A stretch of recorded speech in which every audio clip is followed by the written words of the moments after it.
listeners and viewers, welcome to Insights with Dr. Val-Addo. My name is Dr. J. Val-Addo, a theologian public, presently focusing on the past 500 years of African history on slavery. And today's presentation is going to focus on a dual question. The first question is, how did Africans become slaves of Europeans? And the second question is, did Africans sell African Americans into the slavery of Europeans?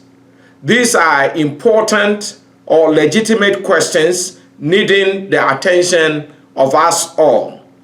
Now, we want to look at the basis of the second question: did Africans sell African Americans into the slavery of the Europeans? Now, this might have stemmed from what a Caucasian professor of history, and I'm going to withhold his name, in a prominent U.S. university stated in his writing, and I quote, "Slavery was widespread and indigenous in African society. Europeans simply worked with this existing market, and African merchants who were not dominated by Europeans responded by providing more slaves.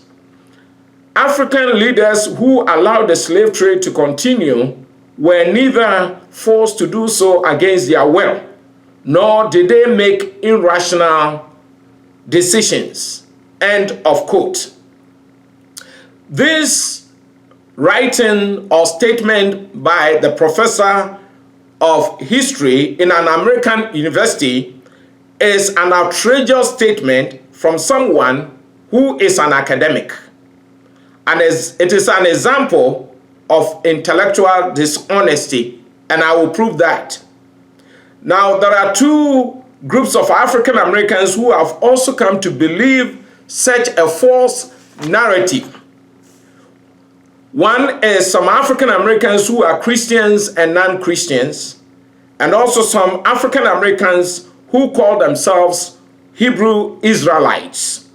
First, let me explain the belief of some African Americans who are Christians and non-Christians. A Christian African pastor of a multicultural church of all nations in the U.S., who had African American members, one day invited them home for lunch after Sunday service. And in course of the lunch, one of them boldly remarked, "Pastor, look at the houses you Africans live in the U.S., the cars your members drive, and the universities your children attend. You Africans sold us into slavery and have suffered for you to come to enjoy the benefits." The pastor was shocked to hear that from someone from the same lineage and from the same Christian faith. Eventually, all these African American brothers and sisters left the church because of the wild conspiracy theories they had come to believe. I want to state that none of these claims are true, and they might have been influenced by the false narratives of a Caucasian history professor spreading these conspiracy theories like wildfire. It is not only in the United States that some African Americans, Christians or non-Christians, have this belief. Some African Americans also have taken this same thing to Ghana, the former Gold Coast. Last few years, I received a video, and it showed how some African Americans were visiting the Elmina Castle in Ghana, the former Gold Coast, where slaves were taken. they demanded that the chief of the town apologize for his people selling them into slavery of Europeans. The chief obliged, but he did not have any historical basis either to do or not to do so. Then let us also look at some African Americans who call themselves Hebrew Israelites, who also have come to believe this false narrative of the Caucasian professor of history. They claim that they were the true Hebrew Israelites. They were hated and driven away by the Jews, who were not true Hebrews of Israel. And so they left Israel and came to Africa. They consider themselves as the indigenous Hebrew people. And so when they came, the indigenous black Africans hated them also and sold them to the slavery of the Europeans. As black Hebrew Israelites, they wished to return to Israel to claim their so-called legitimate land from the Jews on this 400 years of African American history in the US. And to them, that is a fulfillment of history of 400 years to return from slavery to Israel, as the Jews also returned from Egypt or from Africa. So these are wild conspiracy theories by a Caucasian history professor, and also believed by African Americans who are either Christians or non-Christians, and those who believe they are Hebrew Israelites. So let's look at a preamble. Let's provide a preamble to answer the dual question that concerns what the professor said. Now, there are two classes of historians, and one of them is known as the externalist or structurist historians. Now, this group of historians are scholars who offer explanations in history by not looking at the local factors or history to explain an issue or problem. They blame the victims of history, and they are apologists. That means they are people who offer arguments in defense of something controversial. And their kind of being apologetic is to deny Africans and their representatives the ability to influence contemporary events which have link with history. What they normally do is to, deny Africans who refer historical issues to contemporary events. By the classification, the Caucasian professor of history saying slavery was widespread and indigenous in African history or African society is an externalist or structurist historian. Now we want to answer the dual question that we provided. How did Africans become slaves of the Europeans? And did Africans sell African Americans into the slavery of the Europeans? And we're going to provide answers in two ways. One, we're going to provide answers from authentic or true historical accounts. And two, we're going to provide answers from the understanding of the culture and ways of the Gold Coast and the hinterland. Let's begin first by answering from authentic or true historical accounts. Now, I want to first point out to the Christian scripture in 2 Peter chapter 1, verse 16. Quote, "We did not follow cunningly devised fables," unquote. That is what authenticity or reliability is about. If we link it to history and documentation of history and other important documents, we do not have to follow cunningly devised fables or stories that do not have true or authentic historical basis.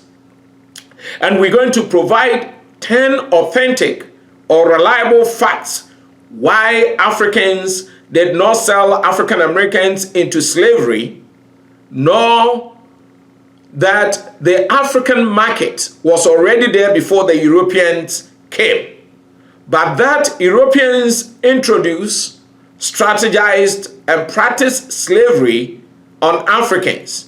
And we will show specific places and deadlines, and we will cite them chronologically or sequentially. So here we go. The first authentic fact, which was also the first strategy of the Europeans, was discovering islands and building of slave warehouses. The Portuguese were the first people to come to the west coast of Africa. And so the first thing they did was to discover the islands of the west coast of Africa and built warehouses for slaves. So first they discovered Cape Verde Islands, which is off the Guinea-Bissau on the upper part of West Africa in 1400s.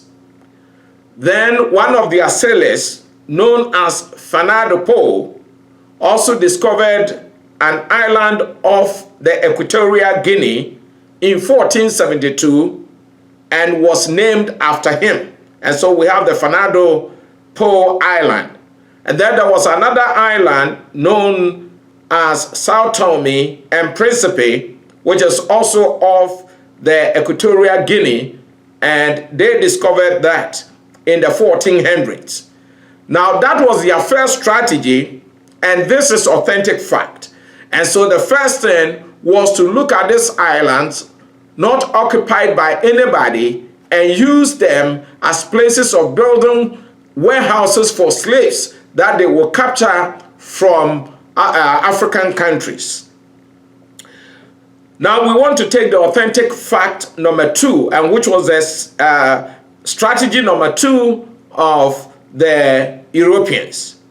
It was the building of castles and forts for use as slave dungeons. Europeans built castles and forts on the west coast of Africa and used them for trade and as dungeons of slaves. Now we want to look at the Gold Coast. The Portuguese first traded in gold and gold dust in the Gold Coast in 1471. And the mode of trade was barter system. That means the Gold Coasters exchanged gold and gold dust for European merchandise, which included textiles, ram, beads, tobacco, and iron and copper bars. So they will give them the gold and the gold dust, and the Europeans will give them textiles. That doesn't mean the people of the west coast of Africa or Gold Coast were naked, but they brought their textiles, printed textiles, and they exchanged it. They also gave them, in exchange of the gold and the gold dust, rum, and that is alcoholic drink that they had manufactured. That doesn't mean the West Coast Africans or Gold Coasters did not have drink. They had the palm wine, which is unfermented or fermented, and when fermented is alcoholic. But they brought what the people call broni ensa, that is white man's rum or drink or alcohol. And they provided beads and tobacco for smoking, and then iron and copper bars. Now, when the natives accepted them because of these trade relations, by the following year, 1472, they started building castles and forts on the Gold Coast and used them for at least 5 purposes. One, as residences, so that when they come in their ships, they will not sail away or sleep in their ships, but they will have residences to sleep in. 2, they were centers of trade and trade administration. That means they brought all their things from the ship and they stayed there, and people could go to the forts and the castles to trade with them, and they administered trade from there. Number 3, these forts and castles became a place for church services, And number 4, it became a place of schools to propagate European education. Number 5 is a very surprising one, and it's very ironic that these forts and castles had some basements that were used as dungeons or prisons or storages for slaves. So this is how they got slaves, and that is authentic fact number 2 and strategy number 3 of the Europeans. Now let's go to authentic fact number 3, or the strategy number 3 of the Europeans to get slaves. And that is colonization of African countries and the practice of imperialism. Now, colonization is defined as having a country as its own. A country having, or a people having a country as their own, and establishing political control and rule over them for trade in goods, slavery, and human souls. So after these people had established confidence in the people in terms of trade, then built castles and forts, then they colonized the people. They actually established political control. They made political arrangements and rule over them so that they could take advantage of trade in goods and in slavery. Now, when they did that, they also practiced imperialism. What that means is from colonization, you advance to imperialism. A policy to advance colonialism by extending their country's power and influence through diplomacy or through military force. That means through diplomacy, being nice to the people, or through military force, fighting alongside with the people against their enemies. Their country, the original countries of the Europeans, will now have power and influence of diplomacy to run these colonized countries of Africa. So Europeans colonized the West, South, and East African countries and practiced imperialism to advance slavery. So this is also a fact, and this was a strategy of the Europeans. Now, authentic fact number 4, or strategy number 4 of the Europeans, was the kidnapping of Africans. Kidnapping of Africans. Europeans kidnapped or captured Africans by force or with force and detained them as slaves. And I'm going to quote from Benizet. And Benizet was an European born in France, moved to the Netherlands or the Holland, and then went also into England to study classics and also finally moved to the United States of America. And it appears he was a Christian. And he took all the accounts that the European sailors, navigators, and slave traders had written, the original accounts, and compiled them from this first-hand European sailors to the Guinea coast or the west coast of Africa. And first, I want to quote the authentic fact or strategy of the European number 4, and this is about, they used that in Ivory Coast between 1700s and 1726. And I quote Benizet, quote, "As the Europeans have no settlement on this part of Guinea, that is the Ivory Coast, the trade is carried on by signals from the ships, on the appearance of which the natives usually come on board in their canoes, bringing their gold dust, ivory, and others, which has given opportunity to villainous Europeans to carry them off with their effects or retain them on board until ransom is paid." End of quote.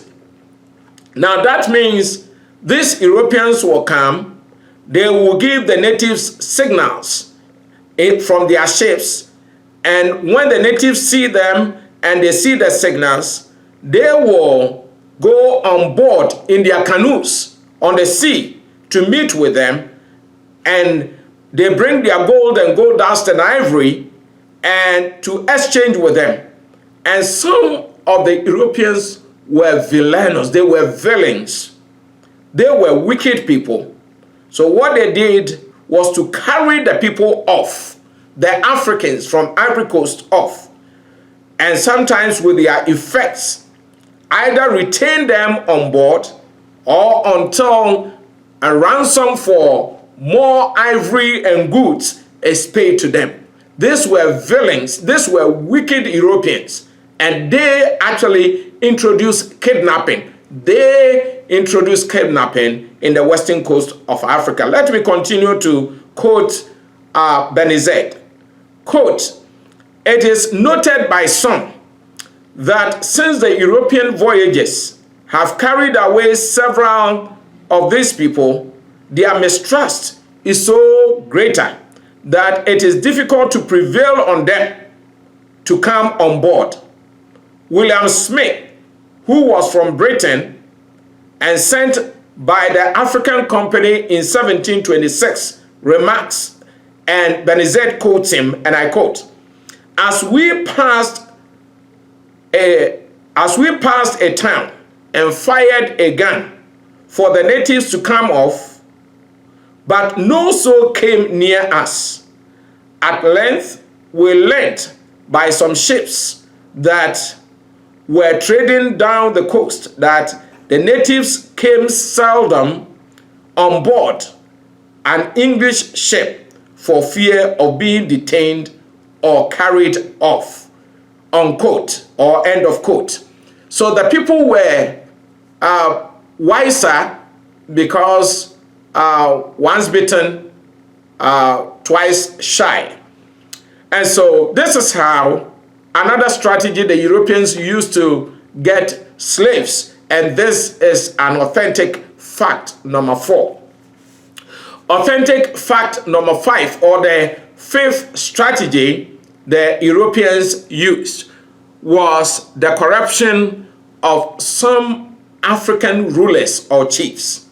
They corrupted some African rulers or chiefs. So that is very important, some of them. And one of them was the king of Basile, and another was Edutechi of the Ediaka group of the Infante tribe in the Gold Coast. Now, let me provide some excerpts from Benizet concerning what was happening in the Gold Coast, concerning man-stealing. And I quote, "Man-stealing was not allowed in the Gold Coast." End of quote. Another quote, from Benizet. Quote, man stealing was esteemed highly criminal and punishable by the laws of Guinea. And he emphasized no Negroes were allowed to be sold for slaves there, but those deemed prisoners of war or in punishment for crimes. Now, we will understand, end of quote, we will understand which people were doing this. Then I want to quote again or further Benizet, and I quote him, and he emphasizes the word some. Some of the Negro rulers, corrupted by Europeans, violently infringed the laws of Guinea. The king of Basile was noted in that respect. So it was some of the kings or the chiefs, the rulers of the people, who violently infringed the laws of the coastal lands, because the people of the western part of Africa were civilized and they had passed laws against man stealing people and selling them. But these Europeans corrupted them to change their minds. And so these chiefs or these kings infringe on those laws and use their power or to infringe upon the laws that were put in place. And I finally want to quote Benizet again. Quote, long after the Europeans had established the slave trade, the natives, that is the people of the Guinea coast, were not publicly enslaved any otherwise than in punishment for crimes, when prisoners of war or by a violent exertion of the power of their corrupted kings. Where any of the natives were stolen in order to be sold to the Europeans, it was secretly or at least only connived by those, they were connived at by those in power. So when the Europeans actually established slavery by all the strategies we have covered so far, the next thing they did was to connive with the rulers or the chiefs of the Guinea coast, to connive with them for them to sell people who were punished by crime, or they were criminals and they were prisoners of war. So this idea of slavery was not in the Gold Coast, but these Europeans actually corrupted these rulers, some of these rulers, and connived with them. And they did that secretly because the culture of the people didn't allow them, and they connived with them, with those who had the power to do so. And so this was actually what was happening in the Gold Coast. I also want to take some excerpts from Nkansa Tramatin, a retired Ghanaian high school history tutor. And I quote him, quote, one of the chiefs of the Ediaka Infantry group, Edu Techi, is remembered with horror as an evil and selfish ruler who killed mercilessly. To enrich himself, the king engaged in slave trading with the Dutch. He ruled with such severity that the Portuguese later captured and deported him as a slave himself. So you see, the Europeans laid the ground rules and laid the ground for slavery, and later corrupted some of the West African chiefs and rulers to get slaves. And one of them, Edu Techi, was actually captured himself. After practicing slavery with them, the Portuguese captured him and sold him to slavery. Good for him. Really good for him.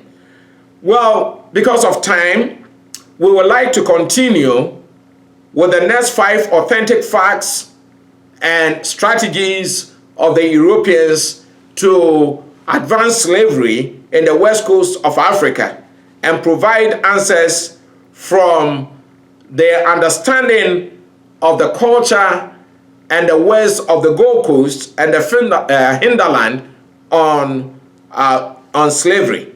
And until then, the first 5 authentic or reliable facts so far presented indicate the strategies of Europeans used to enslave Africans.